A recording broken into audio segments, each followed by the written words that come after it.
certain people that you can't necessarily put a hex on or curse? Very small amount of people. Most people can be hexed.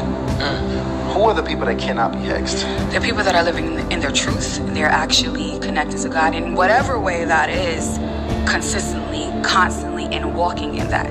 Most people are not doing that. They're not doing that. That's interesting. This is very interesting right here. I really want to get a deeper picture too of this person and some more detail on that, because I think this is where everybody should be striving to be this person who is completely covered and, like you said, walking in their truth, connected with God. Yeah. Right? Yeah. I'm assuming you said it's a small group of these people. Oh, yeah. And you've encountered, I guess you've identified what these people look like. Give me some more detail. Not what they look like. Well, I mean, not in the physical aspect, but spiritually. Spiritually. Yeah, they're very devoted.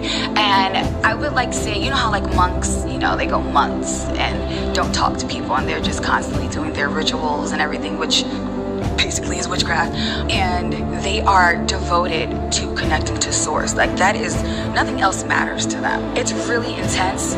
Most people don't even know how to do that, and they definitely don't care that much. Like, they're not dedicating the time to get there. That's why most people can be hexed and can be cursed, because they're not doing that. Wow. They're not dedicated. Now, how do you know if somebody is covered in that way? I can see it. Really? You can just look at them and see it. They'll be able to see it in me too. Yeah, you can see it. It's easy. And when you say, okay, I'm sorry, you like live with the demons that they already have. Yeah, because sometimes they don't know it's a demon. They think that it's them, or, oh, I'm just going through something. They don't notice that it's demons attached to them. Wow. Can you see that? Can you just see when it's a demon attached to somebody? 100%. It's super easy. I can see when I'm walking down the street and I see people, I'm like, yep, walk over this side.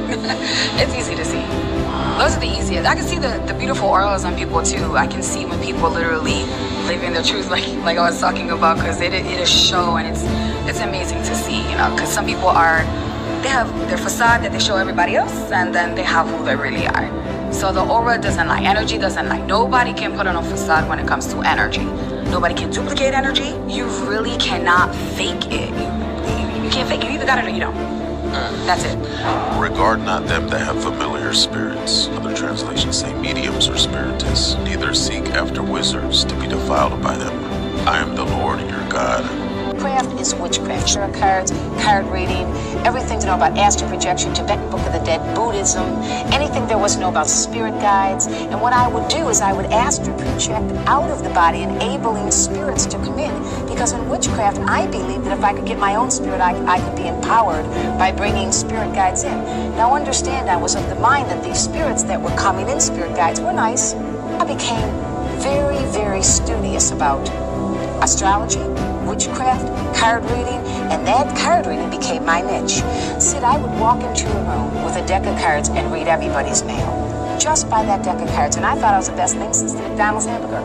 I thought I had finally come to a place of prominence because I could intimidate people. I could make them afraid of me because I was operating in these powers. And I never knew they were demonic, or I thought that I had come into this great power that I had been looking for. The trouble is, when you play with the devil, he doesn't play fair. He'll give you everything you want, all the drugs you want, all the women you want, all the promises, and all the power you want. When he's done with you, he'll kick the legs out from under you. That's why you hear rock stars sometimes say, I sold my soul to the devil. Because once you make that trade, he'll give you what you want. But people need to understand that the devil is not sharing his kingdom with anyone. He's selfish and hateful, and his personality is that of hate and violence. And so as I began to encounter these spirits from a pleasant person, even though I was a fall-down drug addict, I began to take on the personality of the devil. I began to act. I began to hate. I began all the more. And I love to see people hurt. Like, I'd like to do a card reading where I knew a man was committing adultery. I'd name names, and it was just an evil behavior. And so here I was with these spirits operating in this power, cursing people. I cursed one man, said he fell 3 stories into a wheelbarrow. Thank God that wheelbarrow was there, because he would have been killed. I was astral projecting. I was studying all this witchcraft. I thought everything was wonderful. The same spirits, as you said in the opening, that gave me power began to turn on me. Why would they turn on you? Because the personality of spirits of darkness is not a nice, friendly personality. Thought I had arrived. But as these spirits began to turn and to torment, the same spirits that gave me power to read cards and astral project and operate in the soulical power, the psyche power, would turn on me. As if all of a sudden the same voices that would say, this man is committing adultery, or this woman steals at work, or this girl's going to get married last year, when I was reading cards, would now say to me, you should die. It's better to just die. Said I would walk around with a gun in my mouth. I can remember the metal used to burn my tongue. I would just suck on a gun, waiting for the moment to stop this power that I had entered into, to stop the destruction of my mind. My drugs increased. I would take needles, and people that were the worst drug addicts in town would not get high with me. I would go into a bathroom and take a needle and bang it into my arms. I had thick growths all the way down. Today you can see they're totally gone, but thick growths and abscesses all the way up and down my arms. In that drug state, I'd go out and become even more promiscuous, hoping that someone would just love me for a little while. And that's what our kids are doing today, Sid. They want somebody to love them for 15 minutes. That's why sex has become an everyday movement. Then one day, a young woman approached me named Linda Smith. And you know what, Sid?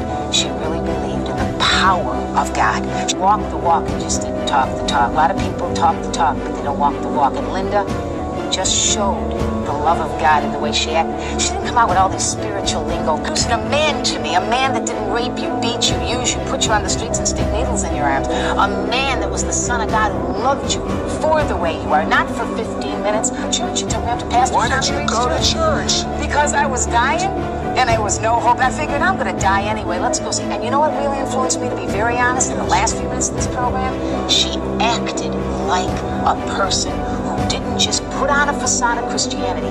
She lived it. She walked it. She didn't want to impress anybody, Sid. She wanted to introduce to a dying, demon-possessed tramp witch. She wanted to introduce that human being to a man who